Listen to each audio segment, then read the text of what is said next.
No Well, worries. before we start, I think we've got to offer you some congratulations. First of all, congratulations on your new book, Design in the Age of Change, published by Intellect just last Friday. So we're very excited to have you Thank here you. talking about that book today.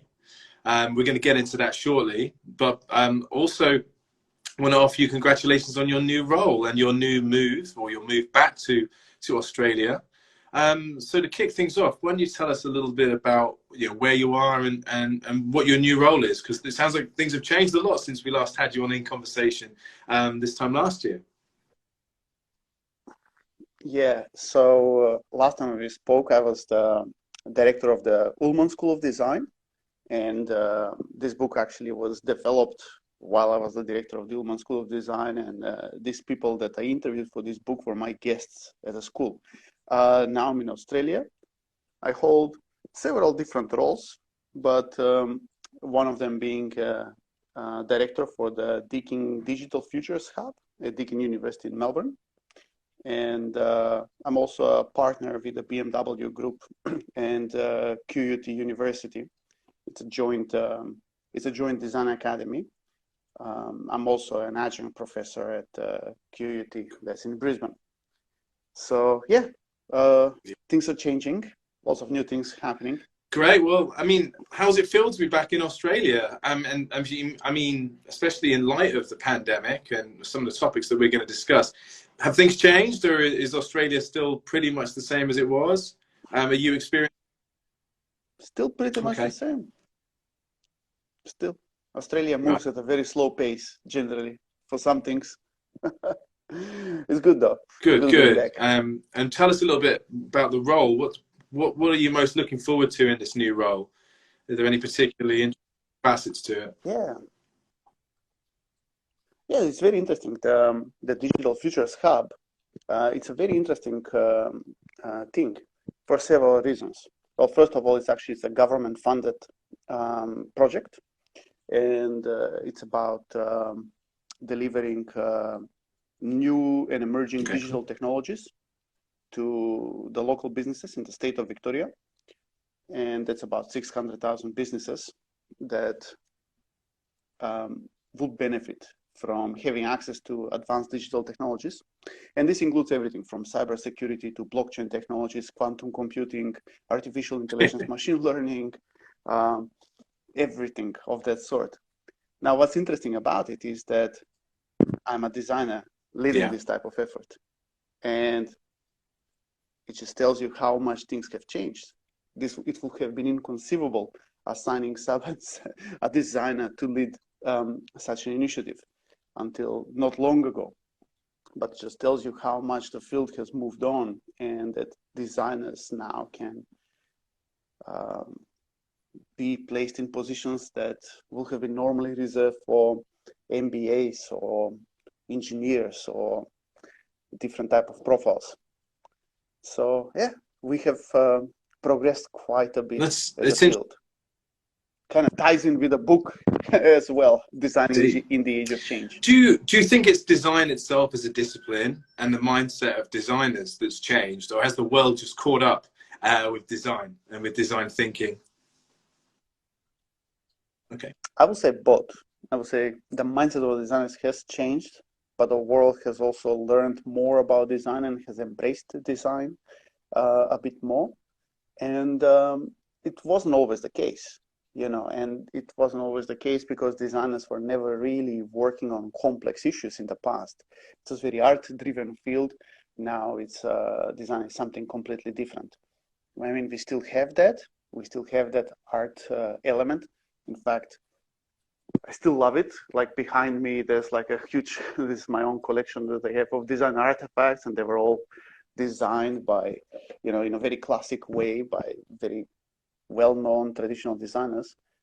But this is not what we do anymore. Well, we still do that, but that's not all that we do anymore. That's interesting, because one of the things that I think you encounter as a non-designer, as someone from outside the field or the design industry, when you start partaking in events and discussing things with designers, is that there's a few different schools of thought on whether design is more connected with art and aesthetics, or whether it's more connected with kind of business and commerce. So a couple of questions really. What's your perspective? How do you define design? And are you more of the mind that it's connected with business and society, or are you more of the mind that it's kind of an art form in and of itself? Well, you see, when I started studying design a long time ago, I studied design in very classical art schools and art academies in Europe. So for me, that was all that it was for a long time. And it took me many years after, it's about, I will say about half of my career when I started making that shift and that transition, and that it was out of necessity. You know, I started to be placed in situations where I had to explain the value of design to non-designers. I will sit in a boardroom and executives around the table, all covering different fields in a company, and they need to know where do we sit and how is design adding any value to this? How will they decide? Should they invest in design? Is this an expense? Is it an investment? You know, what is how is design giving back? So I had to start understanding how to speak about design in business terms. So over time, I had to adopt a whole new vocabulary to describe what design does, because the only vocabulary that I had was the arts vocabulary, but I couldn't care less because that meant nothing to those people. So it was, for me, in order to elevate design, I had to adapt. Many of my colleagues had to do the same. And now design is very much on that level, where we can sit not only with business people, but we can sit with many different disciplines on the same table and have open discussion. And of course, you've worked in design education, and various, and with global businesses, Fortune 500 companies, NASA, all kinds of people and organizations, just to name a few there. So you're very much a globalist and a global-minded person. And I was just wondering, again, just to kind of keep thinking about this idea of design, do you feel that there's like a global conception of design and people kind of have fairly shared beliefs, or do you think it is very regional? I mean, you've obviously just been working in a very senior position as a design leader in a leadership role in an American university, in University of Cincinnati, a city famous for, it's the Industrial Revolution and things of that nature. And now you're in Australasia, and I know you've been in New Zealand and you've been in Europe, and of course you're from Europe originally. So you've inhabited all these different roles all across the world. And have you experienced different aspects to design, or does it not really matter? Is it more about the person you're speaking with and the ideas, or do you feel that it's kind of this little regional, the developing world versus, the US establishment versus Australasia and the new world, if you will, versus China? Because I know, of course, you work out with Ken Friedman and various other people out in Shanghai, so I know you have that connection too. Yeah, I worked all around the world, and I worked with people from all around the world. It's a very interesting question that you're asking. So for a long time, I have made an attempt to globalize my understanding of design and to develop that global perspective. And not just me, this has been something that has been happening throughout the field. So we are seeing more and more standardization in the way we do things, more and more blending in. And as of recently, I realized that is actually a problem. I always assumed that there is one right way how to do design. And I studied all my life, and what that way is, and learning everything from the history of design and all of that and the ways of doing things. to the point when I realized that that is actually only just one version of what design is or should be. And this is a very westernized version. It's a very dominant version. So you're not going to see much of the other things. You're not going to, much of the other things will not have been so widely accepted. But this very Eurocentric, Anglocentric vision of design is what really, we can say, predominantly defines the field now. But as of recently, I started really advocating for localization of design. And I think that this is not really helpful. It's not really conductive anymore. And I think this globalized aspect is robbing communities of what makes them them. So I often advocate, you know, now, especially to young designers, when they ask me from different parts of the world, you know, they ask me like, what should they study, how they should approach things and stuff. And so like, look, first of all, make sure that you can contribute to your own community, that you can help your own community. And your community has different needs than the global community. What is the global community at the end of the day? Okay, we can take into context some of these type of things, you know, but at the end of the day, we are many that create a whole. And different parts of the world, they don't have the same access to what, let's say, the global north has. The global south lacks those resources. And it's often even from, when I talk to, let's say, some designers from back home, from Macedonia, and they look at some of the things that I have, that I do, and so on, and they will say like, wow, you know, like, it will be impossible for us to teach design in a way that you do, or work on type of projects that you do. We just don't have that equipment. We can't afford that equipment. The students can't afford this equipment. You know, like, what do we do? I say like, look, it's you shouldn't worry about that. Even if you had that equipment, will be of no use to you there. That equipment is set up for an entirely different environment. It's for entirely different industrial processes and manufacturing capabilities and whatnot.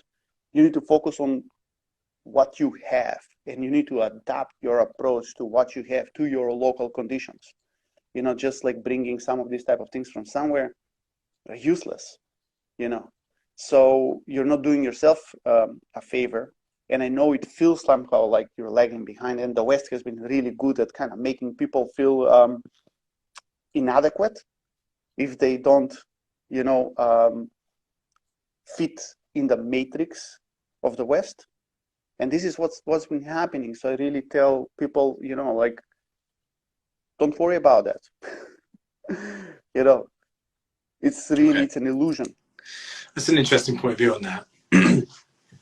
Well, I thought what we could do now is we could speak a little bit about the book. It'd be good to jump into that, I think.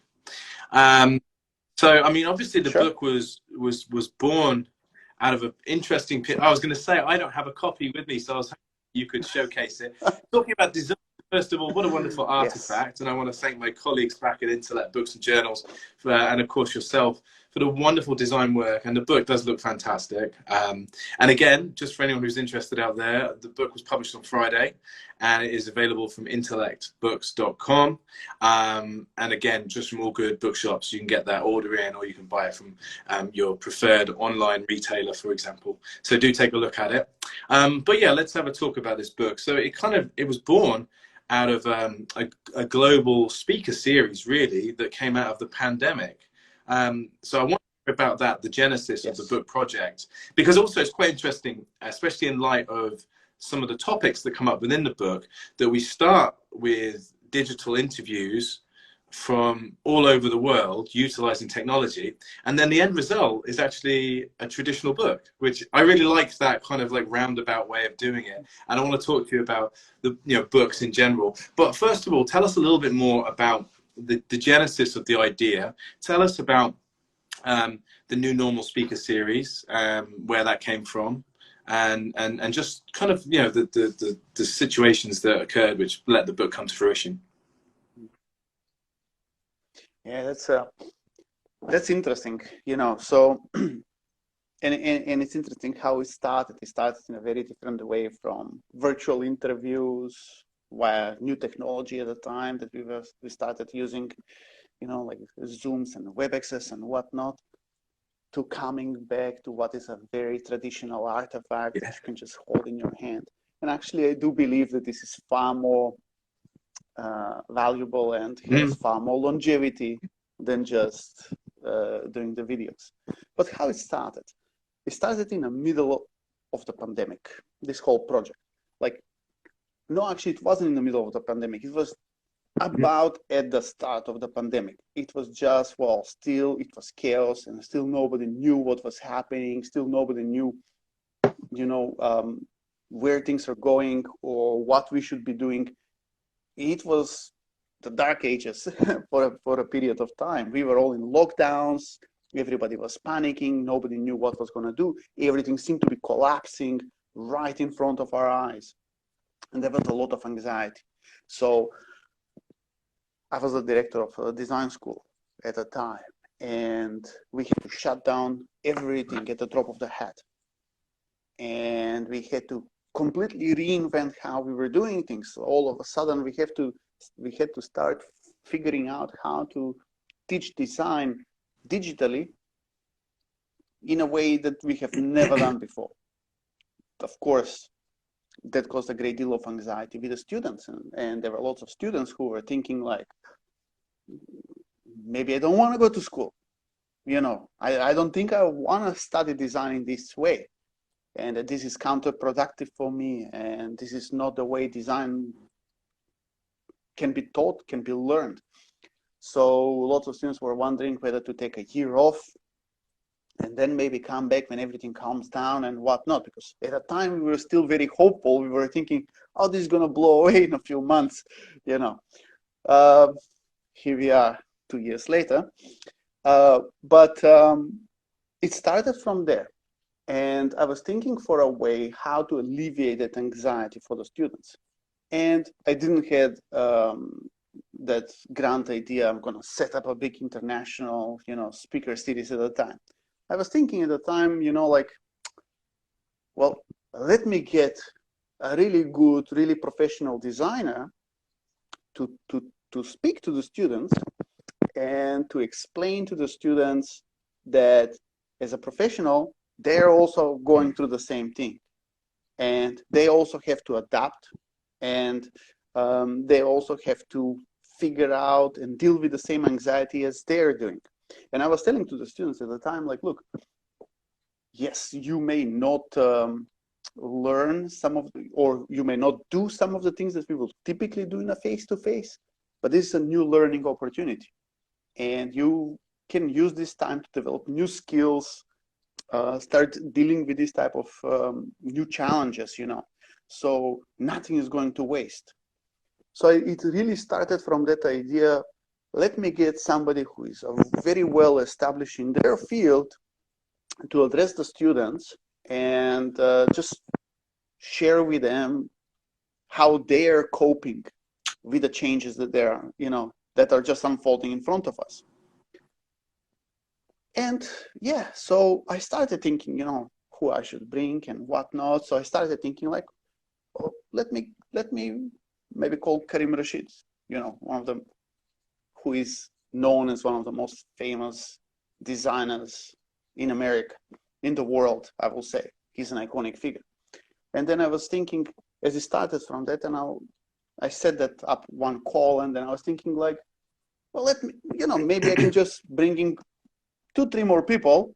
Let's make it more interesting. So this was timed to, the series was scheduled with the start of the semester, So it was supposed to kind of kick off the semester in that way. And then as we started, it wasn't just the pandemic as we started, it wasn't just the pandemic that was unfolding. We started seeing lots of racial injustice, gender struggles, climate change issues, so when I started unpacking everything that we are dealing with and that is giving us anxiety right now, lots of things opened up. We had the Capitol riots later on, and you know, the murder of George Floyd. We had gender neutrality issues, dealing also with there were violence towards people. It was lots of things were happening at the time. So I started thinking in terms of like, okay, how we can maybe expand the conversation to include number of these things, you know. And that's how the speaker series was born. So first, then I started with having very famous, very iconic design leaders, design figures. And then I started expanding the speaker series into new and emerging voices who were not as well known as some of the first speakers that I brought on into the series, but who had very important things to say, the other ones, you know. So I wanted to balance that in terms of diversity, as well as diversity in terms of people, but in diversity in terms of ideas as well. And people often, like even with Don Norman, who the former vice president at Apple, who was one of my guests, he's very famous, very well known, and he told me, "Are you sure you want me to speak at this series? This should be maybe all about some new people. You know, I've been doing these things for a long time." I said, "Well, yes, I do actually, and I do want to have that mix between old and established and new and emerging, because for me it's not only about, okay, let's promote new and emerging voices, but I want to know how people who have been very well established, how are they coping with this change that is unfolding in front of them." And this is something that we really actually discuss. You know, we often tend to focus sometimes like, let's just focus on new ideas, but I also wanted to see how that is affecting the system that is already there. So this is how I really wanted to balance things. So over time, that's how I put the series. It was maybe 15 or 16 different speakers overall. We had even a women panel, which was co-chaired by my friend Lisa Sharon. She's the head of the design school in Brisbane. And that was about women academics too, how they're coping with careers in academia and all that. So we had a very, very wide area of topics. For the book, I narrowed it down to about 10 of these guests, and I invited 2 other people, including the president of the World Design Organization, to write a foreword, and invited Ken Friedman, who is a household name in design research, in the field of design research as a scholar, to write the afterword. So that's how the book was born. So lots of things come to mind here. So first of all, I think it was a really good idea that you had, or big names of superstars, if you will, Karim Rashid, Don Norman, Bruce Mao, like Carole Bilson, all these names that people within the field of design and further afield will be aware of, because then, you know, that's allowed space for these new and emerging voices to have their moment as well. So I congratulate you on that. I think you weave that path very well to be able to have the established and these emerging voices as well. And take that a bit further. So first of all, how did you decide from those interviews who would make it into the book? And could you also just tell us a little bit more about all those people who actually did make it into the book? You know, just briefly, if you just give us a little bit about who you interviewed and who made it in. Well, I interviewed more than just designers in the new speaker series. So I just narrowed it down to people in the design field, more specifically, you know. And I suggested that, for example, the women's panel, which was not chair, I was the host, but it wasn't chaired by me, it was chaired by my colleague. I suggested that maybe she wants to do a transcript of that and publish that separately from this, because it was more of her project that she chaired, she invited the people and so on. So I didn't want it to absorb that in the book. And there was something that that I was interviewing, that was other people who were not necessarily designers. So I really wanted to, or not necessarily work in the design field. So I wanted to kind of have more focus on design for this specific book.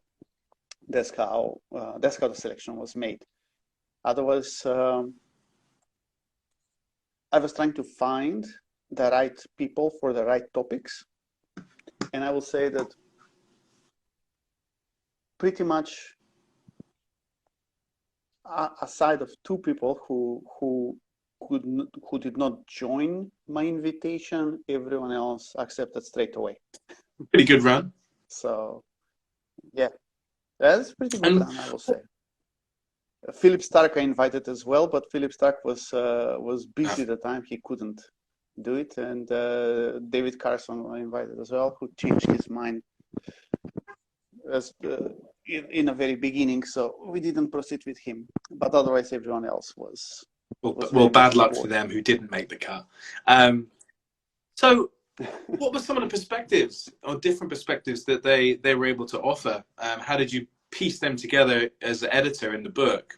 You know, so like, what were some of the, I know you talk about the future of design with Karim Rashid, and then you talk about the, you know, the state of design as well, I think with Carole Bilson. So what were some of the, like the gems that came out of that, especially in light of, you know, this idea of the age of change? Yeah, well, you see, there were two things I wanted to touch upon. One was the very professional side of things and seeing how they're coping with what's currently unfolding right now. And I have to say, interesting thing is that just as I was expecting, this particular first video conference session that we did with Karim Rashid, that was actually his very first time that he was delivering a talk in this format. So that was exactly what I was trying to point out to the students as well at the time. That, I mean, look, this is Karim Rashid, and he's engaging in this way for a very first time. It's not just you. So he is also learning and adapting to this as you are. But very quickly, I also realized that, well, this speaker series shouldn't be just for the students. First, it was supposed to be just an internal event, but then I opened it globally. You know, it was a free access, live. People could connect at any time. I also recorded the things, recorded all the interviews, made them available for a period of time. They were all available online. So I felt that everybody is learning and everybody will benefit from having access to these type of things. So yeah, so that's kind of like where things started. So I wanted to know from a professional perspective how these professional designers are coping with some of the current changes. But on the other side, I also wanted to dig deeper into some of their personal stories and personal experiences. And they were very powerful and painful in many times. With Carole Bilson, she's the president of the Design Management Institute. She's probably the most powerful woman in design now. That's an organization with 30,000 members from 60 countries. You know, she's probably the most prominent woman design leader.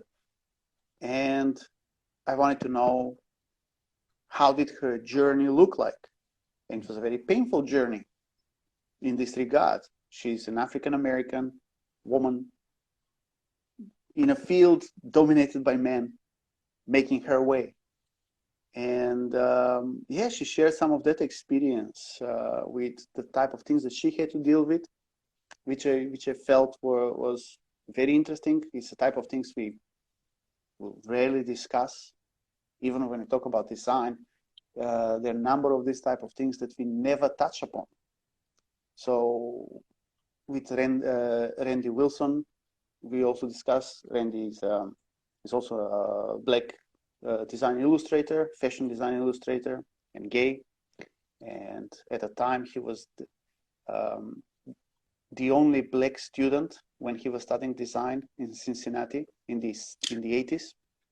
Now he's still the only black male teaching there, which is ironic. It's just like really. So he was going through his own painful journey in terms of, how did it look for him being in a very racist environment where when he was growing up, when he was going out with his mother and his siblings, where they will be refused entry to certain restaurants in Cincinnati because they were black, you know, and how did that look for him being a black student in a field that had no other black students at the time.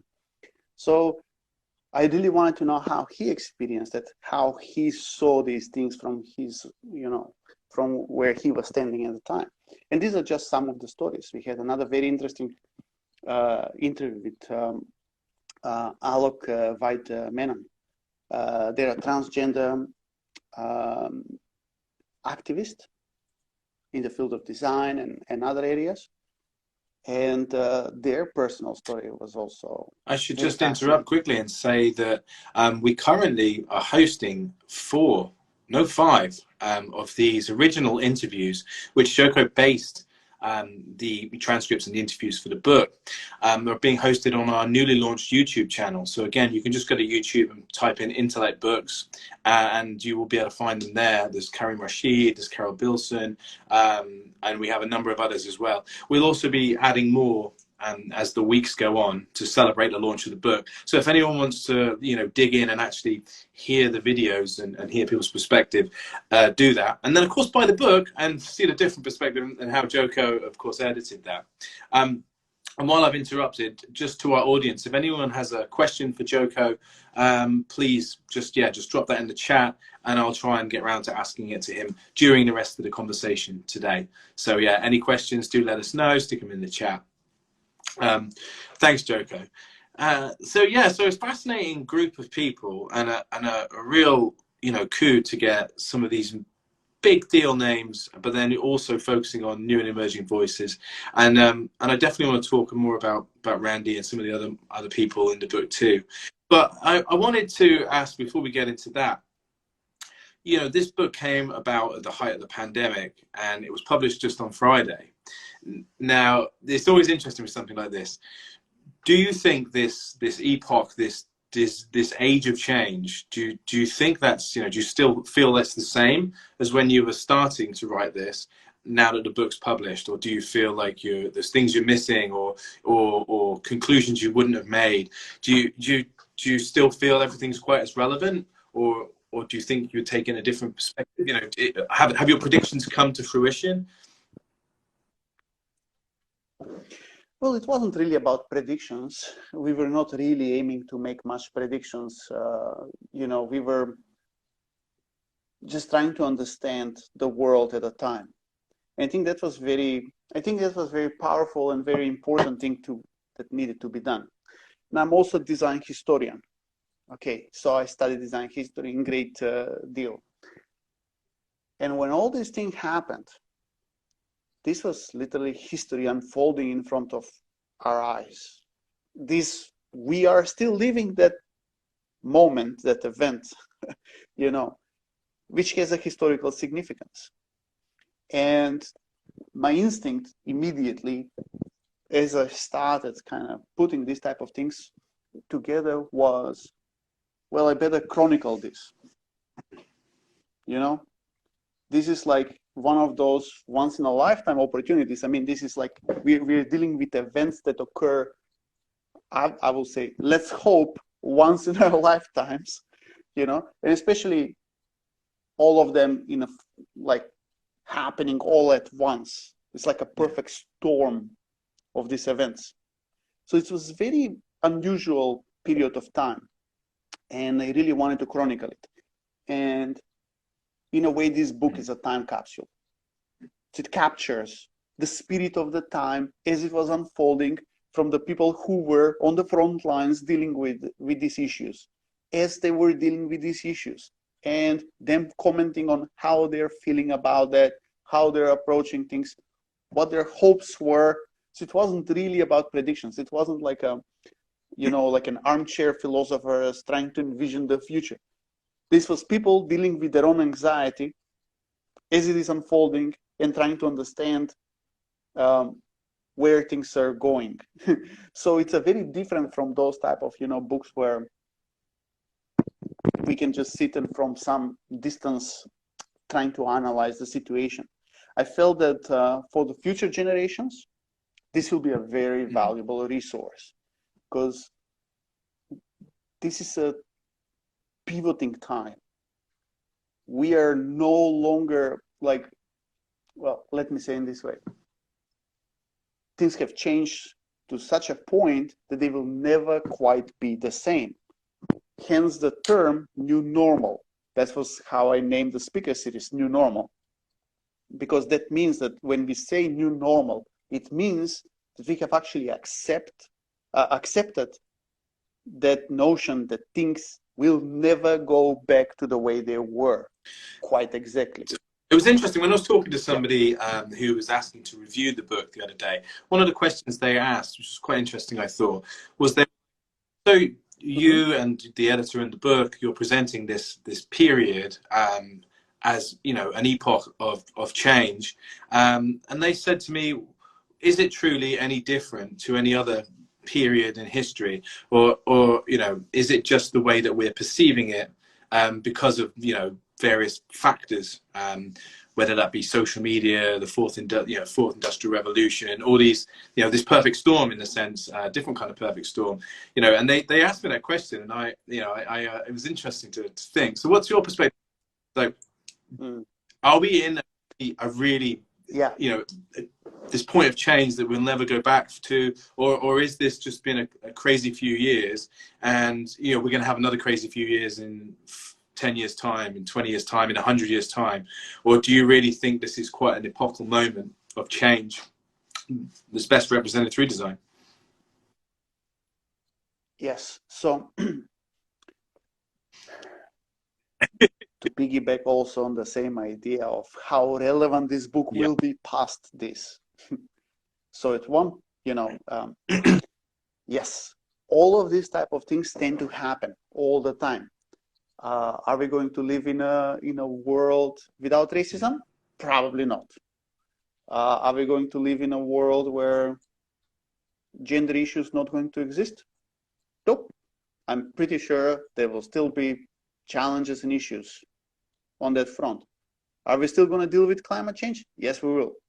Are we still gonna deal with adapting ourselves to new and emerging technologies? Absolutely. The train's not stopping.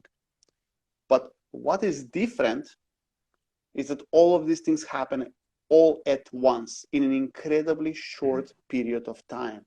That is something that we have never had. And this is what makes this period so unique. Now, this book will be relevant in the sense that whenever some of these type of things will happen, you have this reference point you can go back to, and you can see certain things, how they were, what were we thinking about these things at this time, and how we were trying to overcome some of these challenges. Mark Twain once said, you know, that history doesn't repeat, but it rhymes. And this is all about that. So it really helps, and as a historian, as a researcher as well, whenever I deal with, let's say, a new project, new challenge, new problem, whatever, I always try to identify what was the root of the problem and try to go deep in history, back in history, to see where things started, how we were dealing with certain things in certain periods of time, or how did this thing that we're dealing with right now came to be. Finding resources like that are very valuable whenever you're doing any research or any analysis. And rather than us, 5 years from now, sitting all comfortably, hopefully, reflecting back on 2020, what happened and what not, you know, reflecting on this very unusual period of time, I decided to actually chronicle it right then and there. And that makes it far more valuable, because these are like real accounts as they were unfolding. You can't replicate these from a historical distance. We can reflect, we can discuss it about it, but you will never quite experience it in the same way as you were experiencing it right then at that time. So this is what I felt. That's what I'm saying. This is a time capsule that it has value that goes beyond the topics themselves. Even though I do think that these topics that we have been addressing, they're universal topics in most part, and they're not going to go away. They will always remain, or for a long period of time, they will remain relevant. I also, in conjunction with that, I wanted to ask how writing this book and editing the interviews has kind of changed your perspectives, especially in regards to design and its ability to affect change. Have you learned much? Have you grown much from the process? Has it changed any perspectives? Yeah, of course. I mean, some of the topics I wasn't very familiar with myself. I mean, I had to do research before any of the interviews. They didn't just happen, you know. So in the book allowed me, compared to, let's say, from the video interviews, it allowed me step back, write introductions based on the research that I have done at that time when I was inviting the speakers, which was not introduced, of course, in the videos. So I was able to take my notes and expand on them and set the context for each interview. Then it also allowed me to clarify some of the things that were said in the interview, you know, edit them for clarity, for length, for context, because sometimes conversations just take, you know, life on their own. So it allowed me to bring back, you know, the conversation in a more focused way, which is helpful for the reader. So as a record of something, the book is much better record than the videos themselves, because it's edited for clarity and for context. And then I could, what I will had some conversations from afterwards, after the interviews were taken, I was able to have some follow-up conversations. And then in the book, I was able to expand on certain aspects. You know, that we will, for example, we may glance over we're discussing something, but I will be able to actually provide a little bit more context behind certain things that might have been overlooked in the interview. And the video interviews as well were a very good baseline for that. But the book itself, I think it's a product of its own. It's not a direct transcript of the interviews, which would have been boring. Well, not boring, but wouldn't have been as interesting as having something that contextualizes the whole the whole thing. So yeah, and I learned a great deal throughout this process from these conversations. I mean, these are all incredible people, every single one of them, and just being able to learn about their own journeys and their own struggles and their own expectations and challenges and so on has been a very interesting process. And I think the book is very cohesive, and it's very different to the interviews themselves. The interviews are excellent, and there's a lot of content there, and it's really interesting to watch them or to dip into them. But with the book, it's very cohesive, and it's to the point. You ask some very important questions, and you get very direct, powerful answers. You know, I'm thinking about things like lack of diversity in design leadership roles, and Carole perspective on that, and talking about diversity in design and inclusivity. And of course, design traditionally is, you know, kind of like up there in the ivory tower, and it was about sort of, you know, I suppose the illusion of luxury and of distance, whereas now there seems to be a yearning to kind of make it more inclusive and diverse, and to widen access, both in terms of who's studying, who ends up being the future designers. So yeah, I mean, now that you've had some time to digest that and digest some of these perspectives in the book, where do you think design's heading? Do you think there's a lot more work to do? And I mean, yeah, there is always work that needs to be done. I mean, I gave you at the beginning of our talk my example as now leading something which is an area of like digital futures, you know, which is area that includes everything from cybersecurity to blockchain technologies, that we are not even talking about design whatsoever. I'm the only design person actually in this mix, but my role goes beyond that. As a designer, I do bring like this big picture and I look at the social relevance and the business relevance of all of these type of things. And I try to envision an environment where all of these things are coming together and create a value chain. Now, this is very interesting. They could have gotten a computer scientist to lead this center. It would have been a very different take.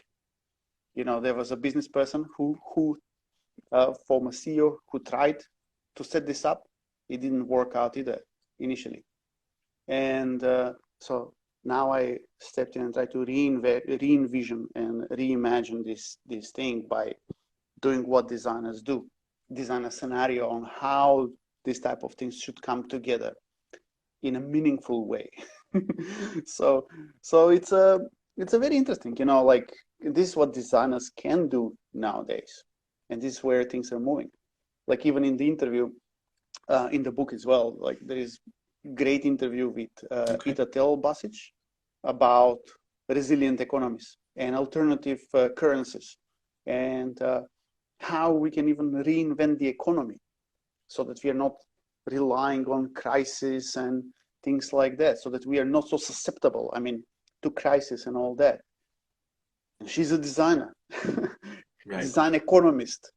Yeah, like this type of things did not exist until, you know, very, very recently, and they're still new, very new. For design education, then, do you think, yeah. the again, the integration with different disciplines and just design becoming at the center of many other disciplines, whether it be economics or marketing or you know, the academy in general?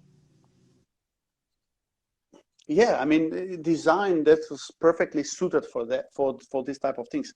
Even when we look at design from an arts standpoint, design was on the intersection of these disciplines. Design was borrowing the language, the visual and the material language from arts, but it wasn't art. And it was also borrowing from, it was about, you know, looking into applications of design into manufacturing and so on, and production and aspects. So again, it was borrowing from that, but it wasn't really quite, you know, engineering. It wasn't quite art. It was this field in between that was kind of trying to connect the dots. So the same thing applies now, except design has moved on from engineering and arts into other fields as well. But it still performs the same function. Is this catalyst and is this connector of dots in some ways. So designers have expanded their knowledge in other areas as well. And I think the most valuable thing that designers today have is the ability to learn. Before, it wasn't the case. Like when I was studying design, the thing was like, it was very prescribed approach. It's this is exactly how you do stuff. So you learn the rule of thumb and you just apply that rule of thumb. But now we don't have a rule of thumb anymore, so that's removed. So now we learn how to use research so that we can learn ourselves and apply that, synthesize that, and provide the right type of recommendations. So designers have moved in many ways from being makers to being consultants. Well, I was going to ask as well, leading on from that, in this age of change that you've highlighted, do you have any advice for, you know, designers or for scholars, people trying to get into the field? Yes, I would say that most people assume that, oh, am I creative enough to be in the field of design, you know, and so on, and they often wonder whether they're creative enough. They assume that you have to be an artist, you know, to be creative enough. But as one of my participants here, Natalie Nixon, says, everyone is creative, and creativity can be trained, and it's something that you can explore further. Everyone possesses that skill. It's just as any skill, you need to practice it. So yeah, anyone can become a designer, and even if they don't want to become a designer, they should at least understand how designers go about things, because everything around us is designed. and everything around us will continue to be designed by someone. So just even understanding what does it take to be a designer and what designers do can really help you with anything else, even with your everyday life. It's like learning how to read. And what about you? Who were your biggest influences? You've had a long, storied career as a designer and as a design thinker and educator. What got you into this crazy field of design, this murky world? Were there any particular, designs or designers? Well, I have to say I did invite my own influencers Right. in this book.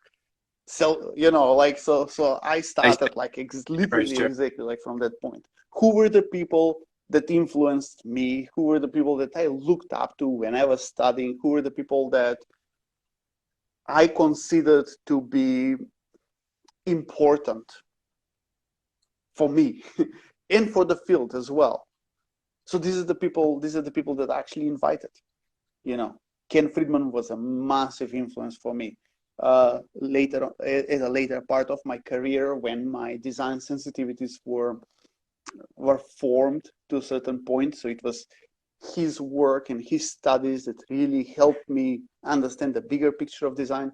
Karim Rashid was a massive influence to me when I was starting on, because he was just really emerging on the scene at the time when I started studying design, but he was already just making a name for himself at the time.